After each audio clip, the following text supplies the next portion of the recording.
నాటబడినదై ఆకు వాడక తన కాలమందు ఫలమిచ్చు చెట్టు ఎలాగైతే ఉంటుందో అతడు అలాగుంటాడు. అతడు చేసేదంతా కూడా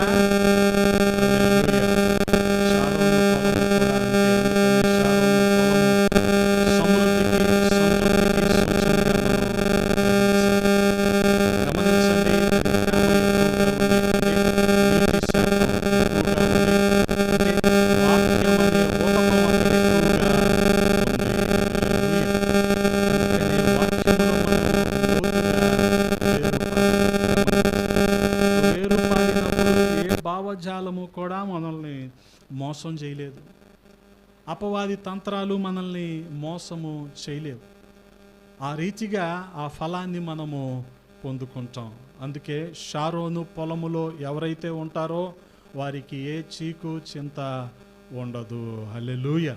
ఎందుకనంటే ఆకు వాడక తన కాలమందు ఫలమిచ్చే చెట్టు ఎలాగుంటుందో అతను కూడా అలాగే ఉంటాడు. ఎవరతను? యెహోవా యందు కలిగి యెహోవా ధర్మశాస్త్రమందు ఆనందిస్తూ దివారాత్రాలు దాన్ని ధ్యానించేవాడు. దేవుని వాక్యాన్ని నిరంతరము ధ్యానించేవాడు ఎలాగుంటాడు? ఆకు వాడక తన కాలమందు ఫలమిచ్చు చెట్టు ఎలాగుంటుందో అలాగుంటాడు. అతను చేసేదంతా కూడా సఫలమవుతుంది. షారోను పొలము కూడా అంతే. అది గొర్రెలకు మేత భూమి. గమనించండి, గొర్రెలకు మేత భూమి, సమృద్ధి అయిన ఆహారం. షారోను పొలంలో సమృద్ధి అయిన ఆహారం ఉంది అంటే అక్కడ తేమ శాతము ఎక్కువగా ఉంది. గమనించండి. అందుకే మనం చూడగలిగితే అక్కడ ఉన్నవారికి ఆనందం. ఎక్కడ? షారోను పొలములో ఉన్నవారికి. షారోను పొలంలో ఉన్నవారికి ఆరోగ్యం. షారోను పొలములో ఉన్నవారికి ఆశీర్వాదం. అందుకని ఆ షారోను పొలం అనబడిన సమృద్ధిలో మనం ప్రవేశించాలంటే మనలో కొన్ని ఆత్మీయ అనుభవాలు ఉండాలి. ఈరోజు నాయన బల్లలో మనం పాలు పొందే ముందు ఎటువంటి ఆత్మీయ అనుభవాలు మనలో ఉంటే మనము సమృద్ధికరమైన షారోనులో ఉంటామో మనం ధ్యానం చేద్దాం. మొదటిగా చూడగలిగితే ఏదేను వనము. హల్లెలూయా. షారోను వనమేమో సమృద్ధి. ఆ సమృద్ధిలోకి మనం వెళ్ళాలంటే మనకు కావలసిన మొదటి అనుభవం ఏదేను వనం. ఏదేను వనములో మనందరికీ తెలుసుగా, దేవుడు ఏదేను వనాన్ని సృష్టించి అందులో నరుణ్ణి ఉంచాడు. నరునికి తోడుగా నారీని కూడా ఉంచాడు. ఆ రీతిగా వారికి ఇవ్వబడిన ఆధిక్యత ఏంటంటే మీరు వీటన్నిటిని కూడా ఏలండి, అధికారము చెయ్యండి అని చెప్పి దేవుడు వారిరువురిని ఆ ఏదేను వనములో ఉంచేశాడు. ఆదికాండము 2వ అధ్యాయము 8వ వచనంలో మనం చూడగలిగితే దేవుడైన యెహోవా తూర్పున ఏదేనులో ఒక తోట వేసి తాను నిర్మించిన నరుని దానిలో, గమనించండి ఎంత గొప్ప ప్రణాళిక దేవునికి. అందుకనే మరియు దేవుడైన యెహోవా చూపునకు రమ్యమైనదియు ఆహారమునకు మంచిదియునైన ప్రతి వృక్షమును, ఆ తోట మధ్యను జీవవృక్షమును, మంచి చెడ్డల తెలివినిచ్చు వృక్షమును నేల నుండి మొలిపించెను. దేవుడు తూర్పున తోట వేశాడు.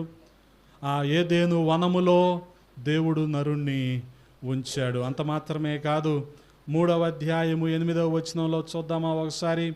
3వ అధ్యాయము 8వ వచనంలో చల్లపోటను ఆదామును అతని భార్యయు తోటలో సంచరించుచు దేవుడైన యెహోవా స్వరమును విని దేవుడైన యెహోవా ఎదుటికి రాకుండా తోట చెట్ల మధ్యలో దాగుకొనగా యెహోవా ఆదామును పిలిచి, ఆదాము నువ్వెక్కడున్నావు? గమనించండి, దేవుడికి తెలియక ఎక్కడున్నాడనని ఆయనకు తెలుసుగా. కానీ అడిగినప్పుడు ఎటువంటి సమాధానం, ఎటువంటి జవాబు వస్తుందో దాన్ని ఆధారం చేసుకొని మన యథార్థత ఉంటుంది. ఏం చెప్తాడు ఇప్పుడు అంటే, నేను పలానా చోట ఉన్నాను, ఇక్కడున్నానని చెప్పట్లా. ఏమంటున్నాడు? దిగంబరిగా ఉన్నాను, నువ్వు ఇచ్చావే. ఆవిడ నాకేం చేసింది? ఓ పండిచ్చింది, కాబట్టి ఇప్పుడు మేమిద్దరం దాక్కున్నాం ఇలా చెప్తున్నాడు, కానీ ఎక్కడున్నాడో మాత్రం చెప్పట్లా. గమనించండి. వాస్తవానికి చల్లపూట దేవుడు వచ్చి ఆదాము హవ్వలతో మాట్లాడే ఒక అన్యోన్యమైన సహవాసాన్ని కలిగి ఉన్నాడు. గమనించండి. అందుకే ఏదేను వనం అనే అనుభవంలో ఏముంటుందంటే దేవునితో సహవాసం ఉంటుంది. హల్లెలూయా, హల్లెలూయా. దేవునితో సహవాసం ఉంటుంది. కేవలం ఒంటరిగా కాదు, కుటుంబాలతో కలిపి దేవునితో సహవాసం. యెహోషువ ఏమంటాడు తన ఆఖరి అధ్యాయాల్లో? నేనును నా ఇంటి వారును యెహోవాను సేవించదము. మనము మన ఇంటి వారందరూ దేవునితో సహవాసం చేసే చోటు ఏదంటే దేవుని యొక్క మందిరము. హల్లెలూయా. మనం సమృద్ధిలోకి వెళ్ళాలి. షారోను పొలం అనే అనుభవంలోనికి మనం వెళ్ళాలంటే ముందు మనలో ఉండవలసిన అనుభవం ఏంటంటే దేవునితో సహవాసము. హల్లెలూయా కదా. అనేకులు కూడా ఒక అరగంటో గంటో ఆన్లైన్లో టీవీలో వాక్యం విని అక్కడ కనిపించే క్యూఆర్ కోడ్ని స్కాన్ చేసి అమ్మయ్య ఈరోజు ఆదివారం అయిపోయింది అనుకునే అంబానీలు ఎంతమంది ఉన్నారో ఈ రోజున. అంబానీకైనా కొన్ని అకేషన్స్ అటెండ్ అవటానికి టైం దొరుకుతుంది. ముఖ్యంగా ముంబై ఆడినప్పుడు భార్యాబిడ్డలతో కలిపి అంబానీ మ్యాచ్ చూడటానికి టైం దొరుకుతుంది, కానీ మనోళ్ళకి మాత్రం ఆదివారం మందిరానికి రావటానికి టైం దొరకట్లా. మరి సహవాసం సంగతి ఏంటి? ఈ సహవాసాన్ని మనం పోగొట్టుకుంటే మన పరిస్థితి ఏంటి కదా. జనాలకు అర్థం కాదు ఇవేమి. జనాల ఆలోచనలు అన్నీ ఎలాగుంటే ఆశీర్వాదం మీద ఉంటాయి. నిజమే, ఆశీర్వాదం, ఆరోగ్యం, సమృద్ధి ఇవన్నీ ఉండాలంటే మొదటగా మనలో దేవుని యొక్క సహవాసంలో మనము ఉండాలి. హల్లెలూయా. అప్పుడే ఆ సమృద్ధిని మనం అనుభవించగలం. మరొక వనాన్ని కూడా మీకు నేను జ్ఞాపకం చేస్తాను. అదేంటంటే ఆదికాండము 18వ అధ్యాయము. ఆదికాండము 18వ అధ్యాయము మొదటి వచనంలో కనిపిస్తున్న వనము. మరియు మమ్రే దగ్గరనున్న సింధూర వనములో అబ్రహాము ఎండవేళ గుడారపు ద్వారమందు కూర్చొని ఉన్నప్పుడు యెహోవా అతనికి కనబడెను. హల్లెలూయా.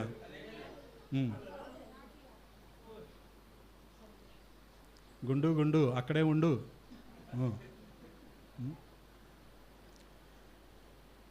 ఏ వనం ఇది? సింధూర వనము. హల్లెలూయా. గమనించండి, సింధూర వనము రక్షణకు సాదృశ్యంగా మనకు కనబడుతూ ఉంది. అందుకే దేవుని సహవాసము మొదటి అనుభవం అయితే, రక్షించబడిన మనము సహవాసములో చేయవలసిన రెండవ పని ఏంటంటే పరిచర్య. హల్లెలూయా. సింధూర వనం దగ్గర ఏం చేస్తున్నాడు? తన ఇంట అలవర్చబడిన 300 పైచిలుకు మంది పనివారు అబ్రహాముకి ఉన్నప్పటికీ అబ్రహాము ఈ దేవదూతలు ఆయన ఇంటి వైపు వచ్చినప్పుడు వారికి ఇచ్చిన ఆతిథ్యం, ఆయన అప్పుడు పెట్టిన పరుగులు, ఇవి మనం జ్ఞాపకం చేసుకోగలిగితే ఏ కారణం చేత మనం పరిచర్యను విడిచిపెడుతున్నామో మనం అర్థం చేసుకోవాలి. గమనించండి. అబ్బాయి నువ్వు వెళ్ళి దూడను తీసుకురా, లేకపోతే నువ్వు వెళ్ళి అది తీసుకురా, ఇది తీసుకురా అని ఆర్డర్ వేశాడా? ఆర్డర్ వేయలా. ఎందుకనంటే Abraham is a minister, not a మేస్త్రి. మేస్త్రి ఏం చేస్తాడు? చేపిస్తూ ఉంటాడు. అక్కడుండి అలా చేయండి ఇలా చేయండి అంటాడు. కానీ అబ్రహాం మేస్త్రి కాదు, పరిచారకుడు. హల్లెలూయా. సహవాసం మొదటి అనుభవం అయితే రెండవ అనుభవం పరిచర్య చేయటం.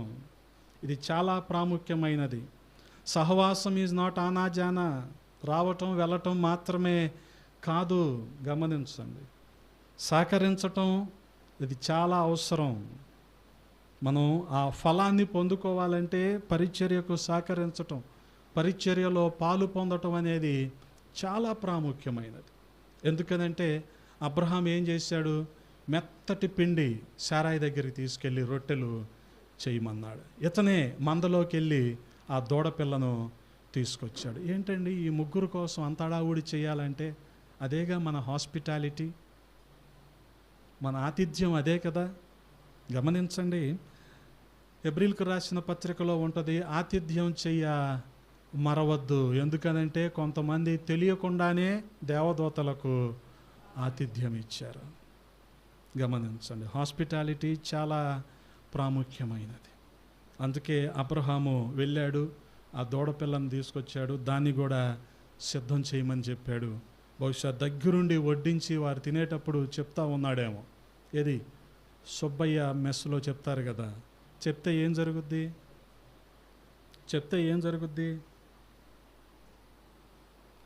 తినాలన్న ఇంట్రెస్ట్ పెరుగుద్ది. అయ్యో చూస్తే రాదు, వాడు చెప్తాడు. అందుకే అంటే మనం ఒక ముద్ద ఎక్కువ తింటామని. ఏమండి ఇది ఉలవచారండి, ఈ క్రీమ్తో వేసుకొని తినండి, మా తెలీదా అన్నట్టు చూడకూడదు, ట్రై చేయాలి. ఇది కందిపొడి అండి, ఇందులో నెయ్యి వేసుకొని తినండి, ఆడు చెప్తాడు. ఇప్పుడు అబ్రహం కూడా అలాగే చెప్తున్నాడేమో వాళ్ళకి, అలా తినండి ఇలా తినండి అని కదా. అందుకని ముగ్గురా ఒక్కరా కాదు, ఆతిథ్యమే. ఈ ముగ్గురిది ఏముందిలే, ఏ పనోడికి చెప్పినా వండుతాడులే అనుకోలేదు అబ్రహాం దగ్గరుండి వండాడు, వడ్డిచ్చాడు. ఆ సెలక్షన్ ఏమేమి తీసుకురావాలో కూడా అతనే మొత్తం ఎంపిక చేశాడు, సెలెక్ట్ చేశాడు.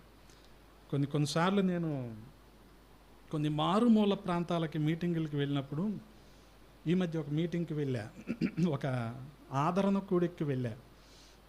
దాదాపు ఒక 300-350 మంది వచ్చి ఉంటారు. ఆ రోజున అక్కడ వడ్డించిన డిష్ ఏంటంటే 2 దున్నపోతులు. అక్కడున్న సేవకులందరికీ తెలుసు నేను తిన్నాని. నేను తింటే ఈ పాటికి గూడెంలో ఎన్ని సంఘాలు కట్టేవాడిను, తినకే ఈ బాధలో. అది తింటే అసలు ఎన్ని కట్టేవాడిను. అఫ్కోర్స్ మన దర్శనం అది కాదనుకోండి, ఏదో ఎవరినో సంతోష పెడతాక మనం ఎందుకు తింటాం కానీ చెప్తున్నా. ఇప్పుడు నా పరిస్థితి ఏంటి అనుకున్నట్టు నేను సర్లే సాంబారు ఉంటుంది కదా, సాంబారు పెరుగు చట్నీ ఏదో ఉంటుంది కదా, దాంతో కానిచ్చేద్దాం ఉద్దేశంతో నేను ఈలోపు ఆపండి అని చెప్పి ఒక ఆయన బేషన్తో వచ్చాడు. ఆ బేషన్లో 2 జాయింట్లు చికెను ఉంది. ఓకే, నా ఒక్కడ కోసం ఇది చేయించారు. అబ్రహం కూడా వీళ్ళు ముగ్గురు కోసమే వెళ్ళి ఆ దూడపిల్లని తీసుకొచ్చి చేయించి. గమనించండి, ఇటువంటి కొన్ని ఉంటాయి, వీటిని మనం తప్పదు, కొన్ని మనం ఫాలో అవ్వాలి, వారిని బలవంతం చేయకూడదు. ఆహారపు అలవాట్ల విషయంలో ఎవరిని బలవంతం చేయకూడదు. తినమంటే తినవంతే, తింటామంటే తింటామంతే. ఇది తింటారా అనకూడదు, వాళ్ళు తింటారండి, ఏమైంది ఇప్పుడు, వాళ్ళ పక్కన కూర్చొని నేను కూడా తింటాను వేరేది ఏదో ఒకటి, ఏమైంది ఇప్పుడు. అందుకని అది ఎటువంటి గ్రామాలంటే కలెక్టర్కి జీవితంలో ఆ ఊరి పేరు కూడా తెలియదు, అలాంటి మారుమూల ప్రాంతాలు అన్నమాట. ఎన్టీఆర్ జిల్లాలో ఇంకా చివరి ఊర్లు, కలెక్టర్ జీవితంలో వచ్చి ఉండడు ఆ ఊర్లకి, అటువంటి ఊర్లు అవి. ఇంకా ఇటువంటి ఆచారాలు ఉన్నాయి వాళ్ళకి. గమనించండి, అందుకే ఏం అలవాటు అవ్వాలి, సహవాసం అనే అనుభవంతో పాటుగా మనకి పరిచర్య అనే అనుభవం కూడా మనకి అలవాటు అవ్వాలి. గమనించండి, సేవకుడు తగ్గించుకుంటున్నాడు కదా అని చెప్పి అన్ని భోజనాలు అయిపోయిన తర్వాత గిన్నెలు కడగన్నట్టు సేవకుడు వైపు చూడకూడదు. ఎందుకనంటే కడుగుతాడు, తప్పేం కాదు, బ్యాంక్ మేనేజర్లే గిన్నెలు కడుగుతున్నారు, సేవకుడు కడగటంలో తప్పేముంది కదా. అందులో ఉద్యోగం లేనోడు పిల్లలు లేనోడు కడిగితే తప్పేంటి, కడుగుతాడు. కానీ ఏంటంటే ఇంకొక ప్రార్థన, ఇంకొక ఆరాధన, ఇంకోటి ఏదైనా ఉందనుకో, ఆ ఇంపార్టెంట్ది డిలే అయిపోద్ది, ఆగిపోద్ది, ఇది ఆలోచించాలి. అందుకే పరిచర్య చేయాలి. ఎప్పుడు అలవాటు అవుద్ది మనకి కదా. కలర్దాల్ షాప్ ఒకటి ఉంటుంది మనకి, ప్రతిదాంతో అలవటంగా చెప్పు ఎక్కడ ఉంటుంది. ఆ కలర్దాల్ షాప్ లోపల కుడి చేతి వైపు సిమెంట్ రోడ్డు ఉందా, ఆ సిమెంట్ రోడ్లో పాలిటెక్నిక్ కాలేజీలోనూ ఐటీఐ కాలేజీలోనూ డ్రైవర్గా చేసి ఆయన ఎవరు, వాళ్ళకు ఒక ఆలోచన ఉంటుంది ఏంటంటే మేమే కనిపించాలి అని. అందుకని వీళ్ళు ఆటోలో ముందు సీట్లో కూర్చుంటారు, సేవకుడినేమో టాటా మ్యాజిక్ వెనకాల కూర్చోమంటారు. అయ్యే చూసి పెరిగాంగా మనం, 25 ఏళ్ళుగా మనకు అయ్యే అలవాట్లు వస్తాయి. ఆ డామినేషనే వస్తుంది, ఆ అధికార కాంక్షే వస్తుంది, మేమే కనిపించాలి, మేమే ఉండాలి అనే ఆలోచన కోరిక ఎక్కువైపోతూ ఉంటుంది కదా. అలాగని అందుకనే చూడండి, మన ఈ ఈ రేకుల షెడ్ ఓపెనింగ్కి ఎవరో కనిపించం, వాళ్ళే కనపడతారు ఫోటోల నిండా. నా దగ్గర ఉన్నాయిగా ఫోటోలు. అంటే మేము కనిపించాలి అంటే ఆఖరిలో ఏం చెప్పాలి? మా ద్వారా జరిగింది అని చెప్పాలి. ఈ ఆలోచన ఉంటే చాలా కష్టమండి. ఫీల్డ్లోకి దిగటం వేరు, ఇక్కడ కూర్చొని పైన మేస్త్రిలాగా చేయటం వేరు. అందుకని ఈ అనుభవంలోనికి మనం రావాలి, పరిచర్య అనుభవంలోనికి మనం రావాలి. వచ్చినప్పుడే దాని ఫలాన్ని మనము పొందుకుంటాం. హల్లెలూయా. అందుకనే దేవుని సహవాసం అనేది it's not simply coming and going, ఆనా జానా కాదు ఇది. మన వంతు బాధ్యత మనకు ఉంటుంది, ఆ బాధ్యతను మనం నిర్వర్తించాలి. అలా జరిగినప్పుడే అనేక రీతులుగా పరిచర్య విస్తరిస్తుంది. ఎప్పుడు కూడా ఇవన్నీ చేయటం వలన జాయిబాబు అనేవాడు బాగుపడతాడు అనుకోవద్దు. పరిచర్య డెవలప్ అవుతుంది, అది విస్తరిస్తుంది, నూతన ఆత్మలు వస్తాయి. అందుకనే ఇంతకు మించి గొప్ప నమ్మకస్తుల్ని మనం కామెతోపులో తయారు చేయలేమయ్యా. చెప్తే జనాలు కష్టంగా ఉండొచ్చేమో కానీ, అరే మేము మా కుటుంబము మా వల్లనే ఇదంతా. ఎప్పుడైతే మనం వ్యక్తి కంటే వ్యవస్థ గొప్పదనే భావనలోకి వెళ్తామో అప్పుడే సంఘాన్ని మనం ముందుకు తీసుకెళ్ళగలం. అంతేగాని ఫలానా వ్యక్తి అది కాదు, నెవర్. చెప్పానుగా మీకు కూడా నేను చాలాసార్లు, ప్రతి ఆదివారం వచ్చేవాడు ఒక ఆదివారం రాడు అంటే ఇంక లేడని అర్థం అని చెప్పాను మీకు నేను. అంటే సంఘం ఉంటుంది, సేవకుడు ఉండడు కదా. మోషే, అహరోన్లు, యెహోషువాలు లేరు కానీ వాళ్ళ పరిచర్య ఉంది. అలా ఇది అంతే. అంతేగాని సేవకుడు మేము భుజాలు నేర్చుకొని మీ భుజాలు అరిగిపోవాలని నేను అన్నాను, అది ఎప్పుడూ లేదు, ఎక్కడా లేదు. అందుకనే పరిచర్య మనకు అలవాటు అవ్వాలి. అబ్రహాం చూసి మనం ఏం నేర్చుకోవాలి?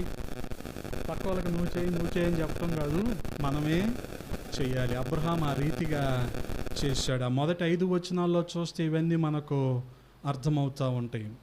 అదే అంత మాత్రమే కాదు, మరొక వనాన్ని కూడా మీకు నేను జ్ఞాపకం చేస్తాను. అదేంటంటే గెత్సెమనే వనం. మార్కు సువార్త 14వ అధ్యాయము 32వ వచనం. మార్కు సువార్త 14వ అధ్యాయము 32వ వచనం. వారు గెత్సెమనే అనబడిన చోటునకు వచ్చినప్పుడు ఆయన ఏమంటున్నాడు? నేను ప్రార్థన చేసి వచ్చు వరకు మీరెక్కడ కూర్చుండుడని తన శిష్యులతో చెప్పి వెంట పెట్టుకొని పోయి మిగుల విప్రాంతి నుండుటకు చింతాక్రాంతుడు నగుటకును ఆరంభించెను. 34వ వచనం. అప్పుడు ఆయన, నా ప్రాణము మరణమగునంతగా దుఃఖములో మునిగి ఉన్నది, మీరెక్కడ ఉండి మెలకువగా నుండుడని వారితో చెప్పి కొంత దూరము సాగిపోయి నేల మీద పడి సాధ్యమైతే ఆ గడియ తన యొద్ద నుంచి తొలగిపోవాలనని ప్రార్థించుచు, చదవండి.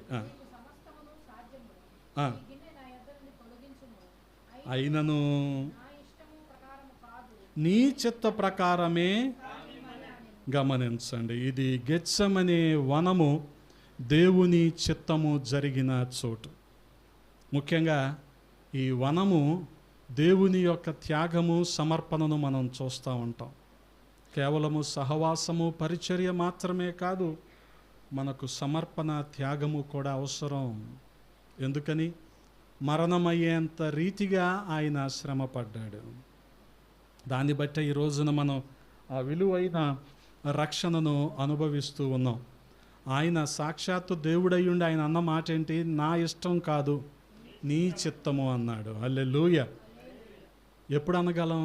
ఎప్పుడైతే మనల్ని మనం విడిచిపెట్టుకున్నప్పుడు, మన స్వయాన్ని మనము విడిచిపెట్టుకున్నప్పుడు ఈ మాట మనం అనగలం. గమనించండి. అందుకేగా మనం ఒక అంగుళం భూమి కూడా వదలలేకపోతున్నాం కాబట్టి ఈ మాట మనం అనలేకపోతున్నాం. పక్కింటోడు ఇల్లు కడుతున్నాడు అనుకోండి, ప్రతిరోజు ఆయన్ని చూడాలి. ఎందుకు? ఆడి కొద్దిగా జరిగి రాత్రి జరగనోడు ఇప్పుడు జరిగిపోతాడా? ఆడు ఇల్లు కట్టుకునేంతవరకు ఆడిని ఒక నిఘా వేసి ఉంచాలి ఆడి మీద, ఆడు జరిగిపోతాడేమో. నిజమే. కానీ గమనించండి, మన స్వయాన్ని వదిలిపెట్టుకుంది ఎప్పుడు. అందుకే గమనించండి, మరి ఏదేను వనములో దేవునితో సహవాసం, అలాగే సింధూర వనములో దేవుని యొక్క పరిచర్య. మొదటిగా దేవునితో సహవాసం అనే అనుభవంలో మనం ఉండి, రెండవదిగా సింధూరం అనే వనములో ఉన్న పరిచర్య అనుభవంలోనికి మనం వచ్చి, మూడవదిగా మనం చూడగలిగితే గెత్సెమనే వనములో ఉన్న ఆ సమర్పణ, ఆ త్యాగము, అంటే దేవుని చిత్తానుసారమైన అనుభవం. అందుకే ఏదేను, సింధూర, గెత్సెమనే వన అనుభవాలు మనకి ఉన్నప్పుడే షారోను అనుభవం మనకు వస్తుంది. హల్లెలూయా. ఎప్పుడైతే సహవాసము, పరిచర్య, త్యాగము, సమర్పణ మనకు ఉంటాయో సమృద్ధి అనే అనుభవం మనకు వస్తుంది. విడిచిపెట్టుకోలేని వాడికి ఎప్పుడు ఎక్కువవో, విడిచిపెట్టుకున్నప్పుడే అవి సమృద్ధిగా ఆశీర్వదించబడతాయి. గమనించండి, అవి ఏవైనా సరే. అందుకే గమనించండి, షారోను పొలములాగా మనము కూడా సమృద్ధి అనుభవంలో మనం ఉండాలి. అది గొర్రెలకు మేత భూమిగా ఎలాగుందో, అనేకులు మనల్ని బట్టి దీవించబడాలి, ఆశీర్వదించబడాలంటే ముందుగా మనము, మన కుటుంబాలు ఎక్కడ ఉండాలి? దేవుని సహవాసములో ఉండాలి. సహవాసము అంటే fellowship, fellows in the same ship, ఒకే అనుభవం కలిగిన మనస్సు, ఒకే భావము, ఒకే తాత్పర్యము కలిగిన మనుషులు, అక్కడే సహవాసం ఉంటుంది కదా. బాగా చదువుకుంటే మంచి వృద్ధిలోకి వస్తారు అని చెప్పిన వెంటనే, చదివేం చేస్తావు, రామోజీరావు ఏం చదివాడు, నువ్వు వెంటనే రేపొద్దున స్విగ్గీ, జొమాటో, ర్యాపిడో, ఓలాలో చేరు అంటే ఆడి జీవితాంతం ఏమవ్వాలి? ఎండకి ఎండి, ఇక ఏకభావం ఎక్కడుంది అందులో? ఈ రీతిగా రికవరీ ఏజెంట్లు అయిపోయిన వాళ్ళు మన మందిరంలో చాలామంది ఉన్నారు. ఏం చదువుతా, నేను ఇవన్నీ వదిలిపెట్టుకున్నాను కాబట్టే ఎంత ప్రశాంతంగా కాస్త ప్రాణాలతో ఉండగలిగా. లేదంటే నన్ను ఎప్పుడో కిడ్నాప్ చేసేవాళ్ళు. అప్పుడు మీరు ఆదివారం ఎదురు చూడాలి ఇంకా ఆకలి చూపులతో.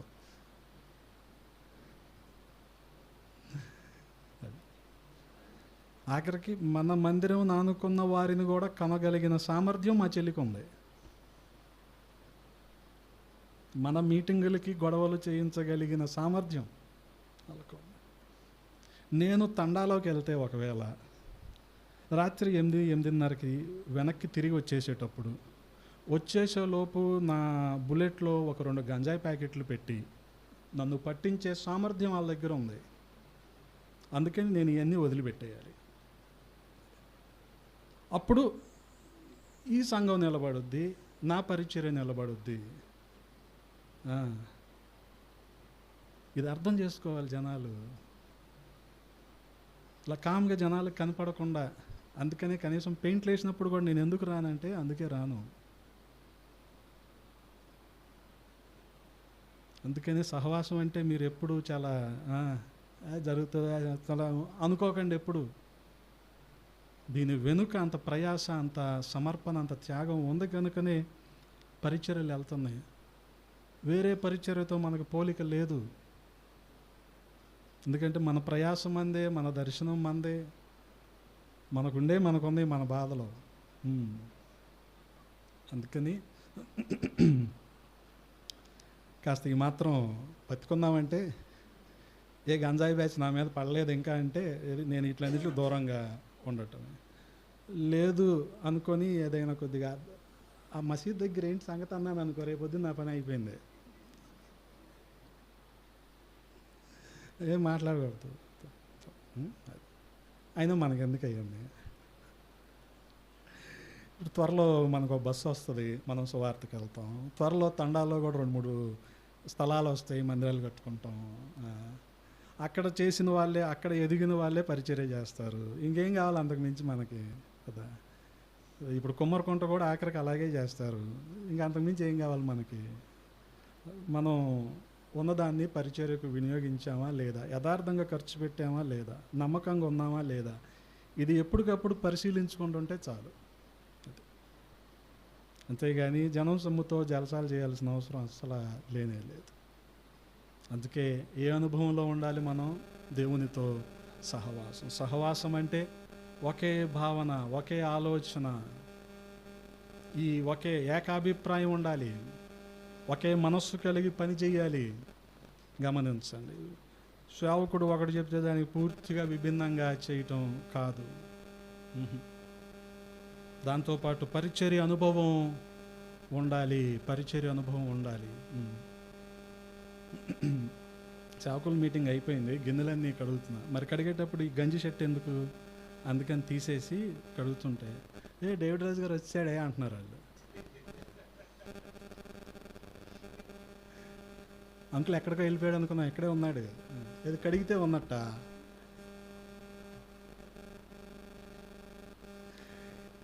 ఇప్పుడు కొండూరులో నేను వంట చేయట్లేదు, కానీ అంతకుముందు చేసేవాడినిగా.